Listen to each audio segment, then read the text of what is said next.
Assalomu alaykum hurmatli prezident, assalomu alaykum tadbir qatnashchilari. Avvalo o'zimni cheksiz minnatdorchiligimni bildirmoqchiman shu yuksak mukofot uchun.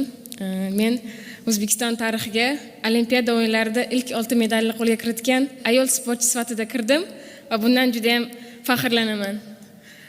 Albatta bu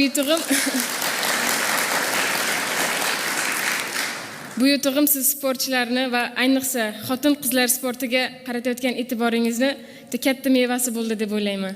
Parij Olimpiadasida oltin medalni qo'lga kiritish men uchun oson bo'lmadi, chunki Tokio Olimpiadasida turli vazn toifalarida Olimpiada chempionligini qo'lga kiritgan qizlar bilan kurashdim va meni ularni mag'lub etishimda sizni qo'llab-quvvatlashingiz va xalqimizni duolari menga katta kuch berdi.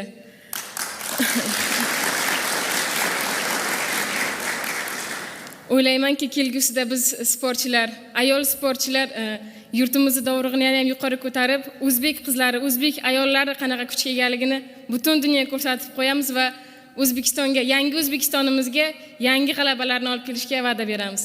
Rahmat.